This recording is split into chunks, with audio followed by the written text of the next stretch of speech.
que o reino protista, atualmente, ele é conhecido como protoctista, que é o nome mais atual, tá? Englobando uma diversidade de seres vivos que não apresentam ancestralidade em comum, ou seja, ele é um grupo chamado de polifilético. Os organismos presentes nesse reino, ou seja, o ser vivo que faz parte desse reino, eles são eucariontes, uni ou pluricelular, e podem ou não realizar fotossíntese, ou seja, são afirmações que o enunciado está trazendo. E os seres vivos presentes nesse reino podem ser eucarionte, e aí você tem que lembrar o que são seres eucariontes. Alguém lembra o que é um ser vivo chamado de eucarionte? Quem consegue relembrar? Ou chutar aí uma ideia de resposta? Ninguém? Tem que lembrar, viu, gente? Essas palavrinhas a gente vai ver muito, até o terceiro ano. Eucarionte é todo ser vivo que na sua célula, a sua célula é formada por um núcleo verdadeiro, tem a membrana nuclear, eucarionte. Os únicos seres vivos que não têm membrana nuclear e por isso não têm um núcleo verdadeiro são as bactérias. Os únicos, são exclusivos. E aí, por esse motivo, as bactérias são chamadas de procariontes, tá? Fora a bactéria, todo ser vivo é eucarionte. Os protistas podem ser unicelular, formado de uma única célula, ou pode também ser pluricelulares, formado de várias. Vai depender de que protista a gente está falando, tá? Qual é o exemplo. E também eles ainda podem ou não realizar fotossíntese, né? Por exemplo, as algas, né, muito confundida com plantas, realizam fotossíntese, né? Porém, os protozoários, alguns causadores de doença, não fazem fotossíntese. Então, por isso que a questão está dizendo que ele pode ou não. Então, aqui são características. A pergunta é, quais são os seres vivos que fazem parte deste reino? E aí eu acredito que todos tenham conseguido fazer essa questão, né? É a mais fácil de todos. Qual é a resposta, gente? Protozoários e fungos.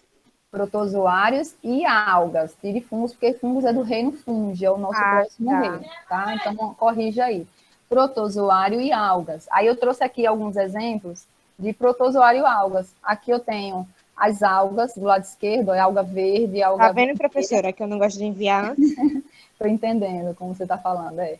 Então, as algas aqui verde, alga vermelha, temos algas pardas, inclusive tem muitas algas utilizadas na alimentação oriental, né? O sushi, por exemplo, quem já comeu, já viu, vê que tem aquela capinha, que é bem verde, escura, que parece preta, né? Ali é uma alga comestível, porque tem algas que são comestíveis, outras não. E muitas pessoas confundem algo com plantas, né? Quando vai à praia, por exemplo. Já tiveram a experiência de ir à praia e ficar aquelas algas se enrolando nas pernas, nos braços, que o pessoal tem até nojo, né? Não gosta muito. Já passaram por essa experiência, pessoal, vocês? Eu também não gosto, não. Já. Dá agonia, né? Aquele negócio se enroscando nas pernas, né? Parecendo que tá puxando a gente, sei lá.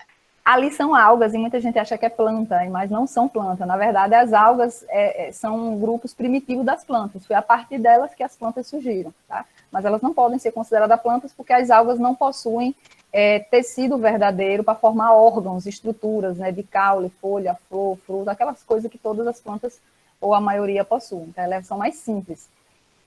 E os protozoários, as algas podem ser tanto pluricelulares, como essa que a gente está vendo aqui, nos exemplos, nessas imagens aqui, mas elas podem ser unicelular também, pequenininha, microscópica, né, que vivem na água do mar.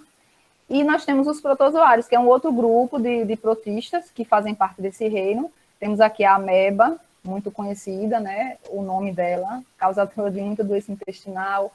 Temos aqui o Trypanosoma cruzi, que é um protozoário, todos eles unicelulares, viu, gente? Protozoários você só vai achar um unicelular. Alguns são chamados de parasitas, porque habitam o corpo humano e geram doenças, como é o caso da ameba, Trypanosoma cruzi, Giardia lambia, que é essa daqui, causa giardíase, Leishmania brasiliense. Todos esses aqui são protozoários que são causadores de doenças, tá? E esse aqui de cima não. Esse é um paramécia que vive em água de rio, não causa problema nenhum. Então, alguns são bonzinhos e outros nem tanto, né? Aqui é só um exemplo, tá? Então, a resposta é algas e protozoário. Aí tem aqui, a respeito do reino protista, assinale com V ou F para as afirmações aí. Então, diz aqui na letra A que todos os protozoários são unicelulares e heterotróficos, ou heterótrofos, verdadeiro ou falso? Bora, gente, participando. O que vocês acham? Protozoários, todos os protozoários são unicelulares e heterótrofos. Lembre que uni é formado de uma única célula e heterótrofo é aquele indivíduo que não faz fotossíntese. Ele precisa absorver o nutriente, o alimento do ambiente em que ele vive, seja dentro do corpo, se é um protozoário causador de doença, seja do ambiente natural, se é um protozoário que vive em água doce, não importa. Será que essa questão está verdadeira? Todos os protozoários... Eu coloquei verdadeira. Ótimo. Todos os protozoários são unicelulares, diferentemente das algas. Né? A gente está falando de dois grupos de seres vivos que pertencem ao mesmo reino protista. Lá na questão 1 a gente falou que o reino protista é formado de protozoários e algas, tá? Aqui, na afirmativa, fala dos protozoários, que são unicelulares, todos eles são unicelulares, correto? Mas nem todos são causadores de doença, né? É um adendo que eu faço. E eles são heterótrofos, eles não fazem fotossíntese, eles sempre vão precisar buscar o alimento no ambiente em que ele vive, seja dentro do corpo de um ser humano, como é o caso da ameba, quando vive dentro do intestino da gente, ou seja, fora do corpo, né, no ambiente natural, como é o caso do outro que eu não trouxe a imagem aqui, que eu mostrei na imagem anterior, o paramécio, que ele retira os micronutrientes da água onde ele vive, tá? Porque não faz fotossíntese. Então, a primeira é verdadeira. A segunda, todas as algas são pluricelulares e autotróficas, sim ou não? Eu coloquei falso. Ela é falsa, exatamente. Mas por que que é falsa? Porque nem todas as algas são pluricelulares, tá? As algas são autotróficas, sim, mas também a gente tem algas unicelulares, e que não realizam fotossíntese. A gente vai ver em questões lá na frente, tá? Então, a gente não pode afirmar que todas são pluricelulares. Apesar de que a maioria conhecidas são pluricelulares, que são aquelas que se assemelham com plantas, né? Parece uma folha. Mas temos algas unicelulares, que são microscópicas, e vivem na água de mares, né? Só que a gente não vê porque é unicelular. Precisaria de pegar uma amostra dessa água, levar ao microscópio e a gente analisar, tá? Na letra C, diz que o reino protoctista, ele é monofilético. Sim ou não? Alguém conseguiu responder essa? O que é que vocês colocaram? Gente, um ser vivo, ele pode... Oi? Botei falso. Exatamente. Ela é falsa por quê? Um reino, né, ou um ser vivo, um grupo de ser vivo, ele pode ser monofilético ou polifilético. O que significa dizer isso, professora? Significa dizer que ele tem uma ancestralidade em comum. Quando ele é monofilético, que é a maioria dos outros seres vivos que a gente observa, se a gente estuda um grupo, por exemplo, dos humanos, aí tem a história popular de que os humanos surgiram do macaco. Como é que surgiram do macaco? Essa interpretação é errada. Mas humanos, né, e os macacos, que são esses primatas, né, mais ancestrais que a gente, nós tivemos um ancestral comum, ou seja, como se existisse um ser vivo lá no passado, que com o passar do tempo, com a evolução, o processo evolutivo, o processo de adaptação, seleção natural, eles foram se diversificando e gerando outros grupos de indivíduos. Então, aí a gente chama que é monofilético, que é o nosso caso, dos humanos. Porém, o protista não. O protista, ele é polifilético e ele é oriundo de vários outros grupos diferentes, tá? A começar pelas algas pluricelulares e protozoários, que são bem diferentes, são indivíduos totalmente diferentes. Por isso a letra C ela é falsa. Na letra D diz que as algas multicelulares, que é a mesma coisa que pluri, né? Também podem ser chamadas de talófitas, pelo fato de seus corpos serem formados por talos. Sim ou não? Eu coloquei verdadeira. Exato, tá correto, ela é verdadeira. Eu trouxe essa imagem aqui para ajudar vocês. Ó. Aqui é um desenho bem simples, mostrando uma alga verde. E o que a gente chama de folha, na verdade, é o nome talo, tá? Ela não tem folha, porque o tecido dela não forma folhas verdadeiras. Aparentemente, aos nossos olhos, parecem folha, mas quando a gente estuda as algas e as plantas, microscopicamente, na formação do tecido mesmo, a gente percebe que existem diferenças, e aí essas células das algas não conseguem se organizar de tal modo a formar tecidos, e esses tecidos formar estruturas de órgãos, como folha, né? Então, isso aqui é o talo dela, tá? Por isso que elas também são conhecidas como talófitas. E a letra E diz que a amebíase, a leishmaniose, a malária e a doença de Chagas são causadas por protozoários parasitas, sim ou não? E aí, gente? Botei verdadeira. Verdadeira, correta. Tudo isso aqui é doença, tá? E são doenças causadas por protozoários. Desse aqui, ó. E por que são chamados de protozoário parasita? Porque todo indivíduo parasita, ele causa prejuízo no outro ser vivo que ele está brigando, né? Então, a lombriga, por exemplo, é um verme parasita. Não é um verme de vida livre que vive no ambiente natural. Diferentemente das algas. As algas não são seres parasitas, porque ela não vive a custas de outro indivíduo, ela não prejudica outro. Aqui, ó, a amebíase é a doença causada pela ameba, tá? Que vive no intestino humano, vai gerar dores, cólica intestinal, diarreia, até sangramento. Leishmaniose, a gente vai falar mais lá na frente, é causada por esse protozoário aqui, ó, que tem uma caudinha, né, um flagelo, é a Leishmania brasiliense, popularmente conhecida a leishmaniose aqui como calazar, que dá até no animal, o cachorro, o cão, né, doméstico. Nós temos a malária, né, é uma doença transmitida pelo mosquito, não tem aqui o protozoário que causa a malária. E a doença de Chagas, que dá aquele aumento do coração, causada pelo Trypanosoma cruzi e transmitido pelo a picada do mosquito do besouro barbeiro. Vamos falar um pouquinho mais à frente. Então, a letra E está verdadeira. A terceira diz que atualmente os biólogos da área da sistemática e evolução dos seres vivos incluem as algas como pertencentes ao reino protista e não ao reino vegetal, como tradicionalmente se conhecia, devido à sua aparência com as plantas. Eu já falei isso na questão anterior, né? Então, devido às algas se parecer muito com planta, logo no início, quando não se tinha conhecimento aprofundo, né, da composição dele, quando não tinha um microscópio para estudar as estruturas internas, olhava e dizia, isso aqui parece mais com a planta do que com o animal, então vamos botar no reino plantae, né, no reino das plantas. E era assim, era feito. Só que depois, com o advento da tecnologia na área da microscopia, percebeu-se que ela é diferente das plantas, apesar de visualmente parecer, e foi retirada e incluída em um reino próprio, que é o reino protista, junto com os protozoários. A explicação para se classificar as algas como protista e não como vegetal, que são as plantas, está no fato de que... Coloquei letra C. Exato, está corretíssimo, Nelly. Ausência de tecidos e órgãos bem diferenciados, tecido vegetal. Existem vários nomes de tecido vegetal, que eu não vou entrar em questão aqui, e a gente ainda vai ter a oportunidade de estudá-los lá quando entrar no assunto de plantas, tá? Mas isso aqui é justamente o que justifica a ausência dessas algas dentro do grupo das plantas, apesar de visualmente elas se parecerem muito com planta, né? Então, a organização das categorias de grupos de seres vivos não é só pelo visual, principalmente pelo material genético, composição química, estrutura de tecidos, órgãos e funcionamento, e não apenas somente pelo visual. Na 4, a gente tem 4 afirmativas, tá? Falando sobre os seres vivos que podem ser encontrados tanto na água, no solo, no ar, que pode ser parasita ou simbiontes, e aí tem algumas afirmações que a gente vai ler e vai ver qual delas está correta ou errada para ver qual é a letra que corresponde corretamente à sequência, tá? Na frase 1 diz que cada protista consiste de uma única célula procariótica, na qual o material hereditário, que é o material genético, se encontra mergulhado diretamente no líquido, ou seja, não tem núcleo. Vocês acham que essa frase está verdadeira ou falsa? Aqui tem 2 erros, gente, nessa frase, tá? Eu já vou logo adiantando. Ai, saiu, não era para ter saído assim. A primeira está errada porque ele diz que cada protista, ou seja, cada ser vivo do reino protista, ele é formado de uma única célula procariótica. Primeiro que nem todo protista é formado de uma única célula, tem eles que são formados por várias, que é o caso das algas, pluricelulares. E as células, tanto de um quanto do outro, não são procarióticas, são eucarióticas.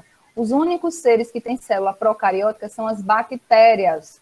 Coloque, anote isso, o único ser vivo procarionte, ou seja, que tem célula procariótica sem núcleo, é apenas as bactérias. Todos os demais seres vivos conhecidos até hoje, todos serão eucariontes, inclusive os protistas. Então, por isso está errada essa primeira aqui.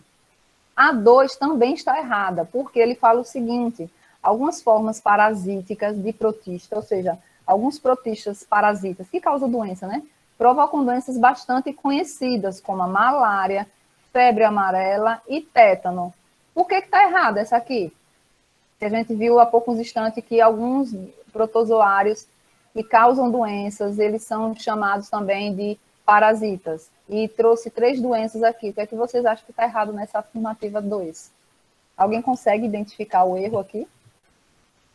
Está na questão das doenças. Malária, febre amarela e tétano. Será que todas 3 são causadas mesmo por protistas parasitários?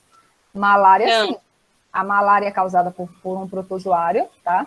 Que é o plasmódio. A febre amarela... Ai, cadê meu mouse? Meu Deus, toda hora some. Febre amarela e tétano é causada por protozoário? Vocês acham que são? Sim. Febre amarela e tétano, não. Falsa. Por isso é que é falsa. Dessas 3 doenças, a única que é causada de fato por protista, e nesse caso o protista parasita, né? Porque vai causar doença é a malária. Febre amarela e tétano é causada por vírus e bactéria. Febre amarela por vírus e tétano causado por bactéria. Por isso não pode estar correta essa afirmativa 2, tá? A frase 3 diz que o reino protista engloba seres vivos exclusivamente heterótrofo. Já começou errado a questão. Por que que exclusivamente heterótrofo está errado? Porque a gente viu que no reino protista tem algas, aquelas algas parecidas com plantas, e elas fazem fotossíntese, porque ela tem clorofila. E ele está dizendo aqui que são formados exclusivamente por heterótrofo, ou seja, é aquele ser vivo que não faz fotossíntese. E a gente viu que as algas fazem fotossíntese.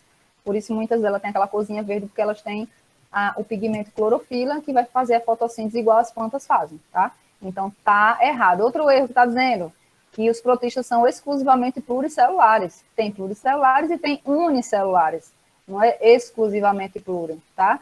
E diz que também exclusivamente se alimentam por absorção dos nutrientes do meio, ou seja, captando nutrientes do ambiente, ou seja, heterótrofo. Eles são heterótrofos, mas não são exclusivamente heterótrofos. Tem deles que fazem fotossíntese. A terceira está toda errada. E a quarta, que é a verdadeira, é a nossa alternativa letra E. Por que que a quarta está verdadeira? Diz que as bactérias e muitos protistas atuam na digestão da celulose no interior do trato digestivo dos animais ruminantes, como vacas, bois, e cabras, boi, carneiro, veados, girafas. Está correto. Algumas bactérias e alguns protistas microscópicos, unicelulares, vivem no intestino desses animais e ajudam a digerir a celulose, que é um tipo de proteína presente no alimento desses animais, né, presente nas plantas, e que tem difícil quebra de molécula na hora da digestão. O corpo sozinho não conseguiria fazer isso. Inclusive, o nosso corpo não faz digestão de celulose. O nosso intestino não é adaptado para isso. E é o que acontece. Esses animais precisam comer essa grama, esse capim, e precisa fazer a digestão da celulose. E quem faz isso são algumas bactérias e alguns protozoários que vivem dentro do intestino, ou seja, protozoários do bem, que ajudam esses animais a fazer a digestão e continuar a sua vida normal. Por isso, a quarta afirmativa está verdadeira. A nossa resposta é a letra E.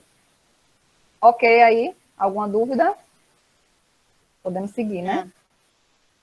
Na 5 diz que considera as seguintes formas de transmissão de doenças. Eu tenho aqui 4 formas de transmissão, ou seja, de como a pessoa se contamina. A gente vai ler todas elas e vamos procurar aqui o que ele pede. Primeira forma, ingestão de cistos eliminado com fezes humanas. Cisto é a forma como o protozoário se encontra, tá? Nas fezes. Então, a pessoa ingeriu, como? Sei lá, a mão suja, ou alimento, ou a água, ou a higienização incorreta das unhas. Então, normalmente, hábitos de higiene faz com que a ingestão desses cistos, desses fragmentos do protozoário, acabe gerando esse tipo de doença, que a gente não sabe ainda qual é. O número 2 é a contaminação através de fezes do inseto em lesões na pele. Resumindo, quando a pessoa coça, quando ela coça a pele, no momento em que o besouro picou, porque na hora que ele pica, ele libera fezes e aí a pessoa vai coçar e essas fezes contaminadas pelo protozoário vai acabar penetrando na pele e a pessoa vai se contaminar, tá? Não é pela picada em si, mas pelas fezes que ele libera durante a picada. A forma 3... Professora, Oi. no aplicativo, essa é a sexta questão. É mesmo? Sim. Virgem, então eu acho que eu peguei errado. Mas vamos seguir essa sequência aqui. Eu acho que eu inverti a sexta para a quinta. Mas foi bom você lembrar. E na terceira diz que essa doença é transmitida pela picada pelo mosquito chamado de mosquito palha, ou também conhecido como birigui, tá? E a última, essa doença é transmitida pelas relações sexuais, sem uso de preservativo, é claro. Aí a seguinte questão traz. As protozooses, ou seja, as doenças causadas por protozoários, que são os nomes dados à protozoose, corresponde aos meios de transmissão indicados por 1, 2, 3 e 4, são respectivamente o quê? Ou seja, ele quer saber o nome das doenças na ordem que se encontra a forma de contaminação, de 1 a 4. Eu vou dar a resposta aqui e vou mostrar algumas imagens para a gente discutir e fica melhor. A resposta é a letra A. A número 1 aqui, a contaminação 1 é da doença amebíase, causada pela ameba. A contaminação 2, através das fezes do inseto, é a doença de Chagas. A forma de transmissão 3, pela picada do mosquito, é da leishmaniose. E a 4, que é a relação sexual, é a doença chamada tricomoníase. Vamos ver rapidamente aqui o ciclo de vida uma por uma, da amebíase, que é causada pela ameba. Aqui é a imagem dela, tá? Foi tirada de microscópio. Então, basicamente, a pessoa que está contaminada pela ameba aqui no intestino Toda vez que ela defecar, essas fezes vai vir contaminada com vários cistos. Cisto é como se fossem os ovos da ameba, são os filhotes, vamos assim dizer, para ficar mais fácil de entender. Se essas fezes contaminadas com novas amebas, ela acaba contaminando água, alimento, professora, como é que vai contaminar? As fezes vão entrar no alimento? Não, às vezes a pessoa foi ao banheiro, fez suas necessidades, mas não lavou, não higienizou as mãos correto. O ambiente do banheiro é um ambiente altamente contaminante, principalmente se for um banheiro público. Ou essas fezes acabam caindo numa água de rio, ou em um local que serve de abastecimento para a população local, e essa água passa a ser contaminada, e essa água serve de alimento para as pessoas da comunidade, ou a água é utilizada para regar a horta, e essas frutas são contaminadas, mas na hora de comer não são lavadas, frutas, legumes, e aí a pessoa que não está infectada acaba tendo contato com esse alimento, essa água, ou a higienização incorreta das mãos, ela acaba ingerindo esses cistos da ameba, e ela vai se desenvolver aqui dentro e vai recomeçar todo o ciclo. Basicamente é isso. Então, a amebíase, ela se dá através de hábitos de higiene incorreto, tá? É basicamente dessa forma. Aí o ciclo de vida da segunda doença que ele fala lá na questão é a doença de Chagas. Não sei se já ouviram falar, mas é bem conhecida essa doença, principalmente no norte do Brasil. Aqui no Nordeste não é tão comum.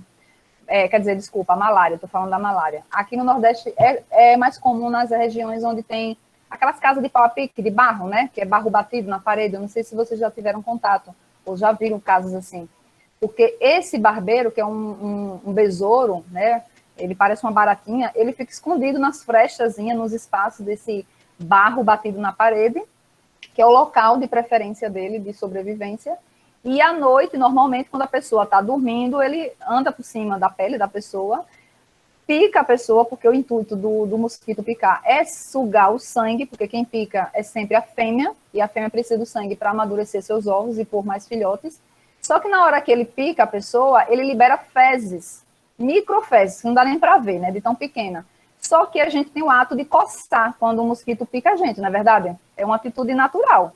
Quando a pessoa coça, ela acaba espalhando os protozoários que estão na fezes do animal para a pele, e ela atravessa a pele, cai na corrente sanguínea e vai se instalar no coração, principalmente, e vai gerar dano ao coração, ele vai começar a crescer de maneira descontrolada, podendo levar a pessoa à morte, se não for tratada de imediato, né? Quando se constatar a confirmação do exame de sangue, tá?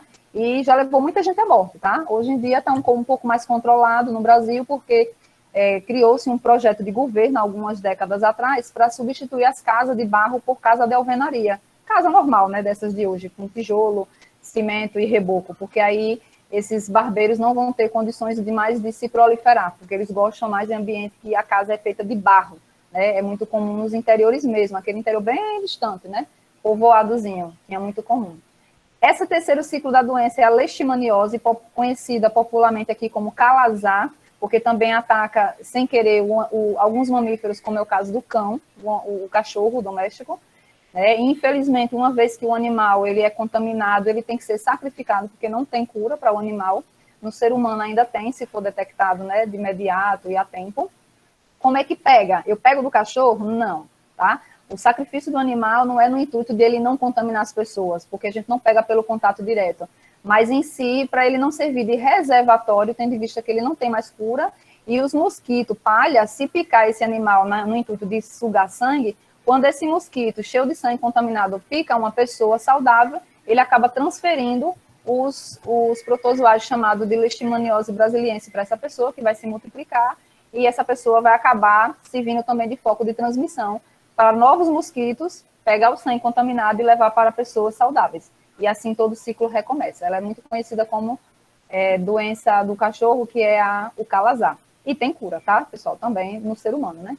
E por último, aqui a gente tem a giardíase, tricomoníase, tá? Que é um tipo de doença venérea, popularmente chamada antigamente, mas na verdade o contato é pela relação sexual homem-mulher, né? Mulher-mulher, homem com homem, mas é mais comum entre mulher e homem por conta da penetração, sem uso de preservativo. É causado por esse micro-organismo aqui, esse protozoário flagelado, né, chamado de giardia, ou tricomonas, é porque tem um da giardia, eu estou confundindo, tricomonas, e quando ele invade, principalmente o canal vaginal aqui, ó, da mulher, ele começa a formar uma substância como se fosse um leite talhado, né, forma uma secreção esbranquiçada, amarelada, vai gerar muita coceira, muita dor, incômodo na região da vagina, e que a mulher deve procurar um ginecologista, vai passar medicamento e vai tratar. No homem também acontece, só que no homem os sintomas é mais difícil de desenvolver. A mulher ela desenvolve muito mais rápido, devido ao canal vaginal,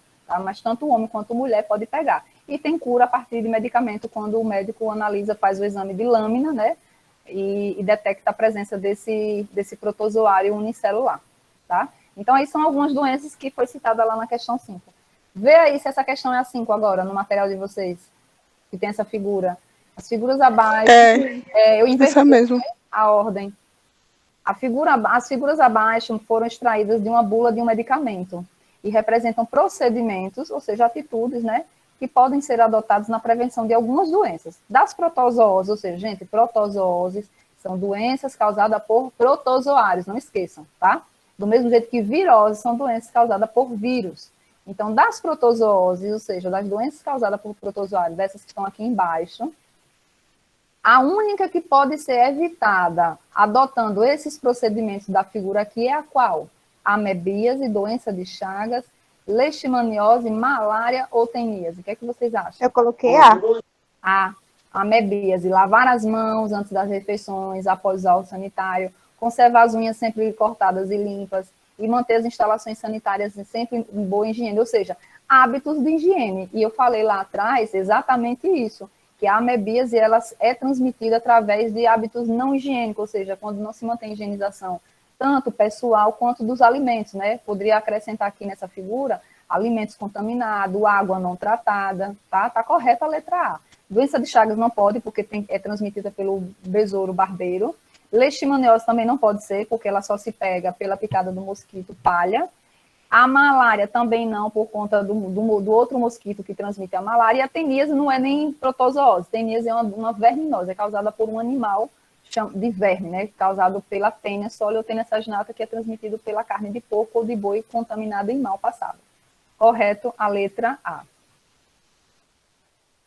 7 tem aí dizendo que a doença de Chagas continua causando muitas mortes no Brasil e em países pobres do mundo. O texto a seguir fala sobre essa doença. Sobre essa doença é hipotético, o texto é hipotético, ou seja, é uma coisa imaginada, né? Aí pede que leia com atenção. E aí, pulando essa parte que a gente pode passar direto, diz o seguinte: dentre as sugestões apresentadas pelos alunos, a única inteiramente correta é a qual, para se evitar, por exemplo, né, o contato de pessoas com a doença de Chagas. Como é que eu posso evitar? Eu coloquei E. Não sei se está certo. Alguém colocou diferente de letra E? Mas está correto, é a letra E. A proteção das portas e janelas com telas, né, aquela telinha fina, a fim de evitar a entrada do barbeiro, que é o mosquito, é o besouro, quer dizer, né, o inseto transmissor da doença nas residências. É uma das formas, não quer dizer que é a única, óbvio, né, mas as outras não são alternativas corretas, porque fala aqui, isolamento do paciente para evitar contágio com outra pessoa. Doença de Chagas não passa de pessoa para pessoa, graças a Deus, né, senão estaria mais gente ainda morrendo. Então, não pode ser essa atitude. Letra B, campanha de vacinação em massa, em Fortaleza? Não, porque não tem vacinação ainda, não tem vacina para a doença de Chagas. Infelizmente, ainda não tem. Então, não pode ser uma medida preventiva. A letra C diz que a medida preventiva é a aplicação de inseticida em toda a cidade para eliminar o Aedes aegypti, inseto transmissor. Está correto isso aqui, gente? Não. A Aedes aegypti não transmite doença de Chagas. Transmite o quê? O que é que o Aedes aegypti transmite? Qual é o nome da doença?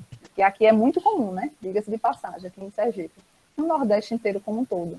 Quem que lembra? Ninguém lembra, não acredito nisso. A Aedes aegypti causa qual? Dengue. Isso. Alguém levantou a mão aí? Dengue. Sem querer. Oi? Foi sem querer. Ah, tá. Dengue, chikungunya e zika. Esses 3 ele transmite, viu? Não é só a dengue, não. Começou só com a dengue, mas aí, infelizmente, acabaram vindo essas outras doenças que atacam muitas pessoas, aqui no Nordeste em especial. A letra D diz que vacinação de cães, eliminação de cães de rua, nada a ver, porque essa atitude da letra D é adequada para a doença chamada de leishmaniose, que é o popularmente conhecido como calazar, e não doença de Chagas, ou seja, a única alternativa que está correto mesmo é a letra E, a proteção das portas de janela com tela, porque evita desse mosquito, e até outros também, né? Inclusive o próprio da dengue, entrar e não ter contato com essa pessoa, tá? Vai diminuir a chance. E a oitava, eu acho que é a última, né? Foi até a última, foi, pessoal? Fala que, como se não bastasse a sujeira do ar, os chineses convivem com outra praga ecológica, a poluição das águas por algas tóxicas. Algas, né? As algas que a gente já falou, que faz parte do reino protista. Só que tem algas tóxicas, viu? Que não é boa, não é legal para o ambiente. Há vários anos, as marés vermelhas, formadas por essas algas, ocupam vastas áreas do litoral chinês, reduzindo drasticamente a pesca e afugentando os turistas. Isso aí é um trecho que foi tirado aí da revista Veja. Aí diz assim, o trecho acima que foi citado, ele faz referência a um fenômeno causado por quê? Pelo quem? Conseguiram responder essa? O fenômeno maré vermelha? Causado pela multiplicação acentuada de dinoflagelados, geralmente devido à eutrofização do ambiente. O que significa tudo isso, professora? Para ficar mais fácil, eu trouxe essa imagem para você, para finalizar a apresentação e vocês entenderem. Veja, do lado direito aqui em cima, eu tenho uma imagem real, né, de um fenômeno chamado de maré vermelha. E o nome é chamado maré vermelha porque fica essa coloração avermelhada, alaranjada. Isso é substância tóxica. Quando está assim, o ambiente, né, o ambiente do mar, não pode ter contato as pessoas. O ideal é que se afastem, porque ela é tóxica, ela pode gerar problemas de saúde e pode levar até a morte, a depender da quantidade que for ter contato com essa pessoa, se é uma criança, coisa do tipo. Por que que em algumas regiões, principalmente no litoral chinês, acontece isso? Porque existem algumas algas, essa aqui embaixo, são algas unicelulares, aqui são imagens reais, obtidas de microscópio, tá? Eu tenho 2 tipos de algas chamadas de dinoflageladas.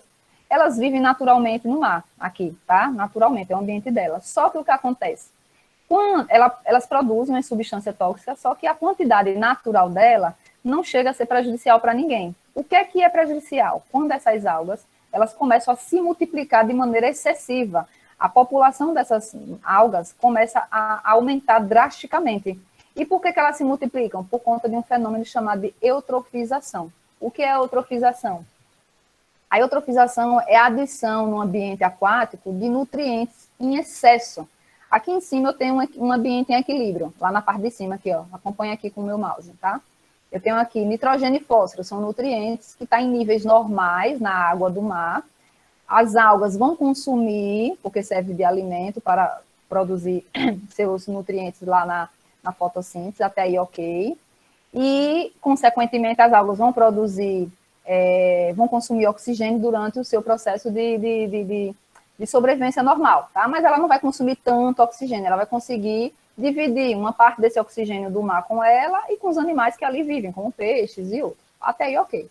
O que acontece? Quando essa água do mar recebe dejetos, como esgoto, sobra de material como fertilizante, sobra de material que vem de fábricas, de produtos químicos, e os dejetos são jogados na água do mar sem a devida limpeza adequada, a quantidade de nitrogênio e de fósforo vai aumentar drasticamente, principalmente quando tem esgotos não tratados sendo jogados no rio ou no mar. O que acontece? Aumentou a quantidade de nutrientes, como nitrogênio e fósforo, nesse caso não é uma situação boa. O que é que as algas entendem? Oba, muita comida, elas começam a comer bastante, e começa a se multiplicar de maneira excessiva, sem controle nenhum. Aumenta a população de quê? De algas. Algas do tipo dinoflageladas. Como elas, naturalmente, fabricam substância tóxica, uma coisa é 10 algas estarem ali vivendo e produzindo sua substância tóxica para um mar gigantesco. Outra coisa é 1 milhão de algas vivendo ali, produzindo 1 milhão de toneladas de substância tóxica. Entende como é que eu estou falando na relação? Então, além delas produzirem mais substância tóxica, ela vai ter um consumo excessivo de oxigênio, o que vai faltar para outros animais, porque tem mais algas para respirar agora dentro da água, então ela vai roubar esse oxigênio dos outros animais, vai gerar uma consequência de morte de animais e produção de substância tóxica